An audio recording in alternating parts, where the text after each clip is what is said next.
आप मुझे मेरठ जाने से रोक रहे हैं, आप मुझे सोनू कश्यप के परिवार से मिलने से रोक रहे हैं, जो मेरा ही परिवार है। जब आप मुझे कहीं जाने नहीं दे रहे हैं और मैं लोगों की आवाज उठा रहा हूं, तो आप एक रास्ता है कि आप इस आवाज को परमानेंट के लिए बंद कर दो। इसलिए मैंने कहा कि सरकार को चाहिए कि वो मुझे गोली मार के मेरी हत्या कर दे। जब मैं ही नहीं रहूंगा, मैं जब तक रहूंगा मैं तो लड़ता रहूंगा। चाहे बुढ़ाने में आप जुल्म करोगे तो भी लड़ूंगा। जब आप यहाँ कश्यप समाज के 7-8 लोगों के मर्डर होंगे तो भी मैं लड़ूंगा। जब यहाँ कपसाड़ जैसी घटना होगी, जब हमारी माँ को मारा जाएगा तो भी मैं लड़ूंगा। तो एक ही तरीका है ना, अगर आप न्याय नहीं देना चाहते तो मेरी हत्या कर दो। आसान ये है, मैं जब तक जिंदा रहूंगा मैं तो लड़ता रहूंगा। तो आप मेरी हत्या कर दो, आपकी बहुत सारी मुसीबतें कम हो जाएंगी। या फिर आप मुख्यमंत्री जी से मैं कह रहा हूं वो इस अन्याय को खत्म करें। सच अगर सुनना चाहते तो सच ये है कि खुलेआम गुंडा राज चल रहा है, और उस गुंडा राज में अगर कोई गरीब दलित पिछड़ों की आवाज बन के उनकी मदद करने के लिए आगे बढ़ रहा है तो उसके साथ भी गुंडों जैसा सलूक सरकार के इशारे पे पुलिस और प्रशासन कर रहा है। क्या एक चुनावा जनप्रतिनिधि किसी पीड़ित परिवार से नहीं मिल सकता है? इसका कोई जवाब प्रशासन और पुलिस के पास नहीं है। मुझसे मैंने फोन पे बात की, उन माँ को देखा, उस बहन को सुना, लेकिन सच ये है कि ये भी लोकतंत्र का चीरहरण है, लोकतंत्र को शर्मसार करने वाला विषय है। जब मैं यहीं खड़ा हूं 1 किलोमीटर पे, तो मुझे क्यों नहीं मिलने दिया जा रहा है? अगर मैं उनसे नहीं मिल सकता तो क्या उनको न्याय मिल सकता? समझ के देखो, कुछ तो ऐसा है जिसको छिपाया जा रहा है। सिर्फ सीबीआई जांच नहीं, 2 चीजें हैं जिसपे आप सुन लो। कम से कम 50 लाख रुपए का मुआवजा उस पीड़ित परिवार को मिलना चाहिए, कम से कम, जिससे वो परिवार अपने पैरों पे खड़ा हो। उसके परिवार को एक सरकारी नौकरी मिलनी चाहिए, क्योंकि वो मरने का हकदार नहीं था। उसने तो मेहनत से पैसे कमाए, जिन लोगों ने उसको लूटा। और अभी जब मैंने परिवार को वीडियो कॉल में देखा तो 4 लोग उसके साथ दिखाई दे रहे हैं। तो जब तक इस घटना की, इसको दूध का दूध पानी का पानी करने के लिए सीबीआई जांच नहीं होगी, तब तक पता नहीं लगेगा। और मैं आपके माध्यम से कहना चाह रहा हूं, चाहे मेरठ की घटना हो या मुजफ्फरनगर की, ये दोनों घटनाएं, इन दोनों घटनाओं में जिस तरह का व्यवहार पुलिस का, प्रशासन का आम जनता के प्रति रहा है, उससे मैं ये मानता हूं कि ऐसी स्थिति में न्याय नहीं होगा। हम जल्द अपने साथियों से बात करके कमजोर वर्गों की पंचायत जो है वो चाहे मुजफ्फरनगर में करें या मेरठ में करें, जब तक हमारी मांगे पूरी नहीं होगी हम उस पंचायत को चलाएंगे। ये पंचायत इसलिए होगी क्योंकि अगर वो हमें हमारे परिवार से नहीं मिलने देंगे तो हम अपने परिवारों को खुद अपने साथ बिठाकर उनकी न्याय की लड़ाई को लड़ेंगे। आपसे बात हुई है पीड़ित परिवार से, क्या कुछ कहा? वो अपनी बात कह रहे थे, लेकिन उसके साथ उनकी आंखों से लगातार आंसू भी बह रहे थे, क्योंकि वो इस बात को भी कह रहे थे जब हमारे प्रतिनिधि को हमसे मिलने नहीं दिया जा रहा है तो हमें न्याय कैसे मिलेगा। ये बात उनकी सही है। आप 300 मीटर से यहाँ से पकड़ लेगी पुलिस उनको।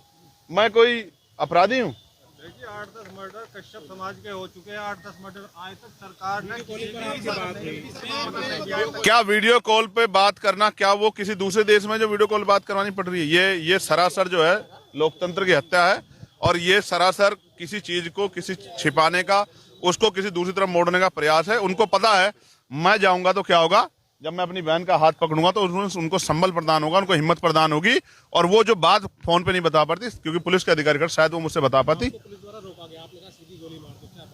देखिए मैं ये कह रहा हूँ, आप मुझे मेरठ जाने से रोक रहे हैं, आप मुझे सोनू कश्यप के परिवार से मिलने से रोक रहे हैं, जो मेरा ही परिवार है। जब आप मुझे कहीं जाने नहीं दे रहे हैं और मैं लोगों की आवाज उठा रहा हूं, तो आप एक रास्ता है कि आप इस आवाज को परमानेंट के लिए बंद कर दो। इसलिए मैंने कहा कि सरकार को चाहिए कि वो मुझे गोली मार के मेरी हत्या कर दे। जब मैं ही नहीं रहूंगा, मैं जब तक रहूंगा मैं तो लड़ता रहूंगा। चाहे बुढ़ाने में आप जुल्म करोगे तो भी लड़ूंगा। जब आप यहाँ कश्यप समाज के 7-8 लोगों के मर्डर होंगे तो भी मैं लड़ूंगा। जब यहाँ कपसाड़ जैसी घटना होगी, जब हमारी माँ को मारा जाएगा तो भी मैं लड़ूंगा। तो एक ही तरीका है ना, अगर आप न्याय नहीं देना चाहते तो मेरी हत्या कर दो। आसान ये है, मैं जब तक जिंदा रहूंगा मैं तो लड़ता रहूंगा। तो आप मेरी हत्या कर दो, आपकी बहुत सारी मुसीबतें कम हो जाएंगी। या फिर आप मुख्यमंत्री जी से मैं कह रहा हूं वो इस अन्याय को खत्म करें। अगर वो अन्याय को खत्म नहीं कर सकते तो उनको कोई अधिकार नहीं ये कहने का कि हमारे प्रदेश में कानून का राज है।